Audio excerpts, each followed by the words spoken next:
Saludos, soy Luis Bravo y en esta oportunidad estaremos hablando sobre los 7 tipos de violencia de género y sus características.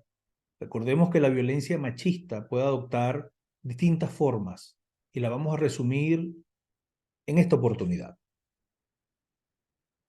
Una mujer llega al hospital debido a una serie de lesiones, un moretón en el ojo, quemaduras, arañazos, la muñeca fracturada de su mano, daños en el aparato genital, una historial de visitas al hospital por supuestas caídas.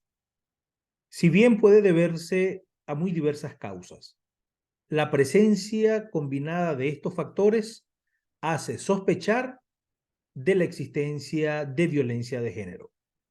Este tipo de violencia es un problema que aún permanece en la sociedad actual y que se ha llevado por delante la vida de numerosas personas. Estas personas asesinadas a manos de su pareja. Pero la violencia de género no se reduce a la agresión física.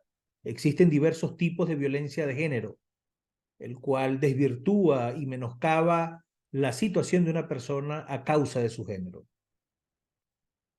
Podríamos decir que se entiende por violencia de género o violencia machista, según otra fuente, a todo aquel tipo de violencia que se lleva a cabo vulnerando el bienestar físico, el bienestar psíquico o relacional de una persona debido a su sexo o a su identidad de género.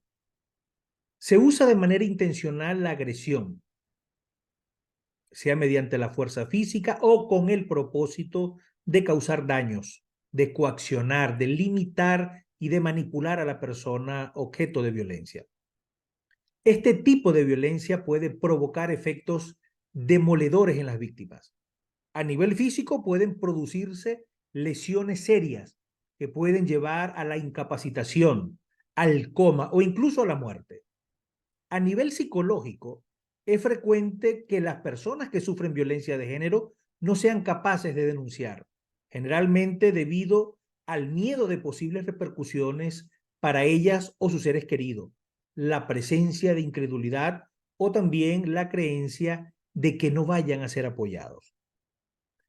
Tampoco es infrecuente que las víctimas se sientan culpables o responsables de la situación o que teman producir dolor en otras personas, por ejemplo, ante la presencia de hijos, incluso según el tipo de educación recibida o el tiempo que la víctima haya podido ser manipulada.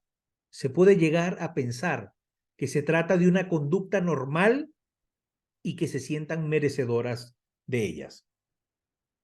Generalmente la parte agresora actúa movida por el deseo de poder y por el deseo de dominación. Y es frecuente, algunas veces, la influencia por los estereotipos de género, por la cultura del país. Generalmente detrás de ello, y es importante establecerlo, existen sentimientos de inseguridad y poca autoestima, que se intenta, por supuesto, suplir a través de la dominación de quien el individuo considera inferior o considera incapaz de hacerle frente.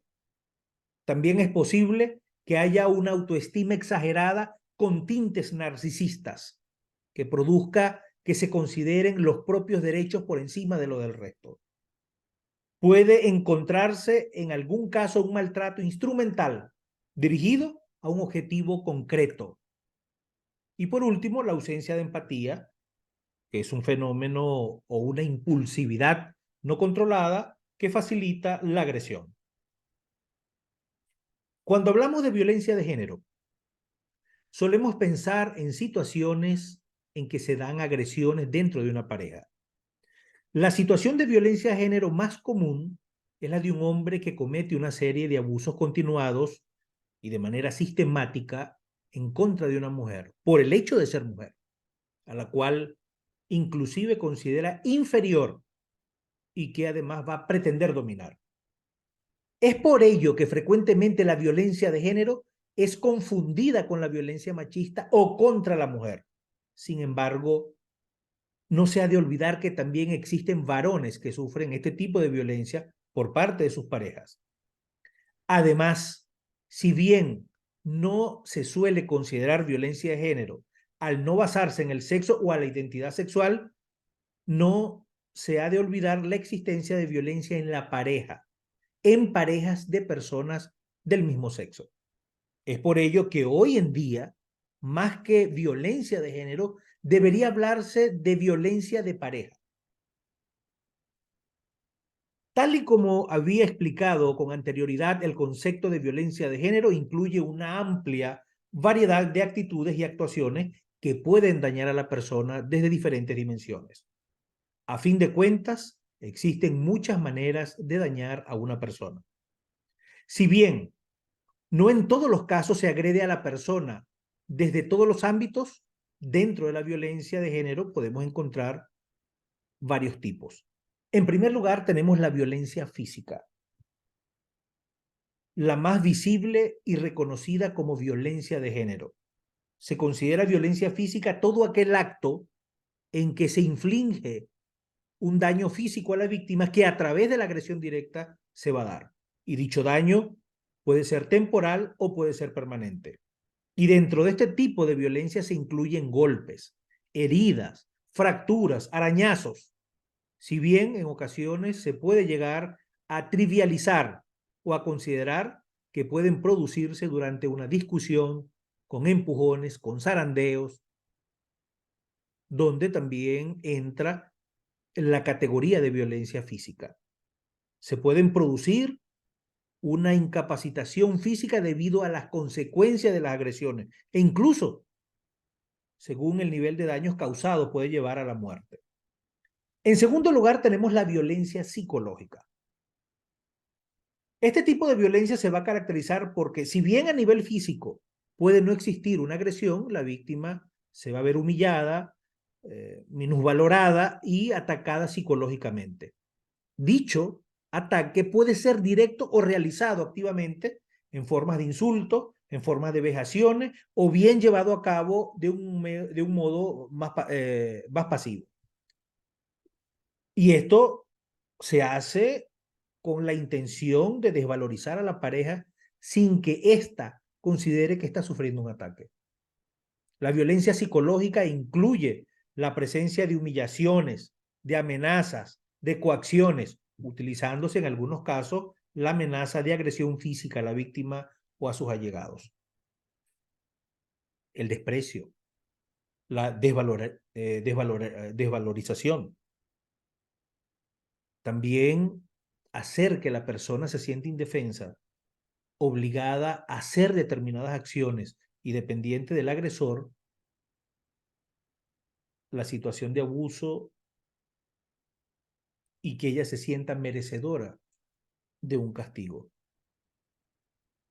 Debido a que en muchas ocasiones no se percibe una agresividad directa en el mensaje, muchas víctimas no son conscientes de estar siendo maltratadas y no emprenden acciones contra el agresor.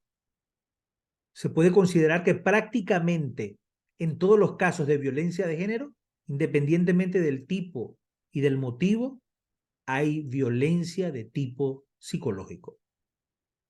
En tercer lugar, tenemos la violencia sexual. Si bien en algún modo podría considerarse dentro de la violencia física, la violencia sexual se va a referir concretamente a aquel tipo de situaciones en que una persona es forzada, es coaccionada para llevar a cabo actividades de índole sexual en contra de su voluntad. O bien en que la sexualidad es limitada, es impuesta por otra persona. No es necesario que exista penetración ni que se produzca el acto sexual.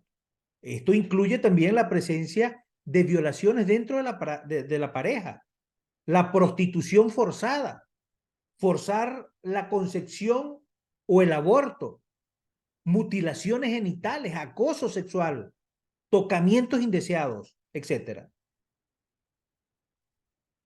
Óigase bien, es violencia sexual forzar la concepción de un hijo cuando la pareja no quiere. En cuarto lugar, vamos a hablar de la violencia económica. Este tipo de violencia se basa en la reducción y la privación de recursos económicos a la pareja o su prole como medida de coacción.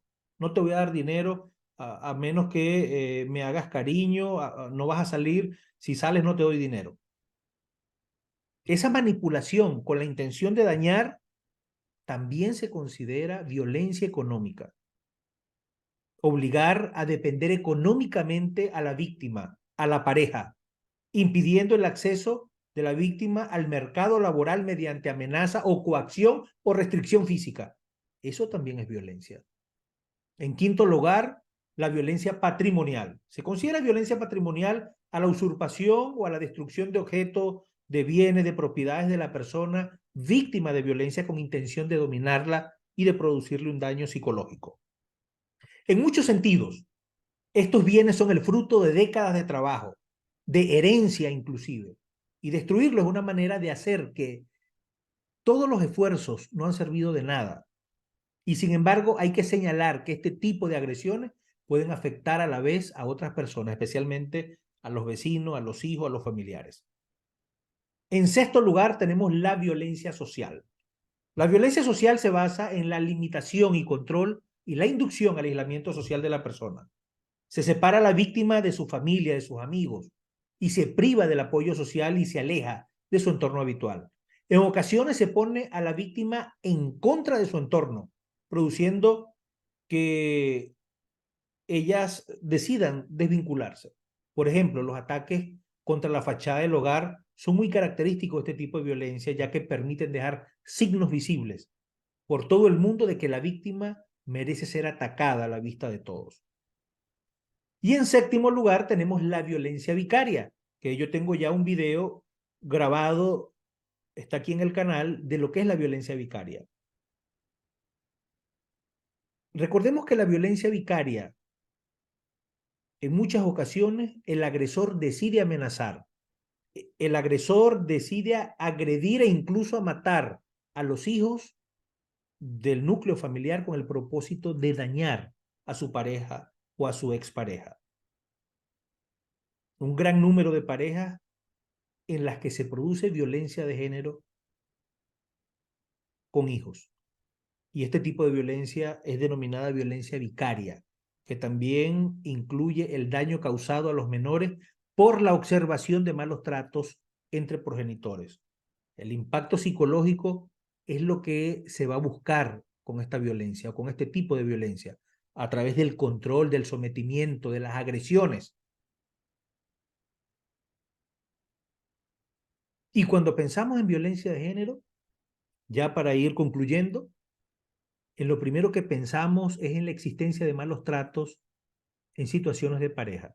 Pero la violencia de género no es específica del ámbito de la pareja, sino que puede darse en múltiples ámbitos sin necesidad de que quien la lleve a cabo sea el cónyuge. Las instituciones, la familia y la sociedad en general también pueden ser lugares donde aparezcan situaciones de violencia de género, como la que yo acabo de explicar. Es necesario trabajar de cara a prevenir y a concienciar a la ciudadanía, educando en diferentes aspectos como la tolerancia a la diversidad, a la igualdad de derechos y oportunidades y la educación emocional de cara a evitar nuevas situaciones de violencia de género. Soy Luis Bravo y nos vemos en una próxima oportunidad, donde estaremos hablando de estos temas interesantes que circundan el universo del cerebro humano.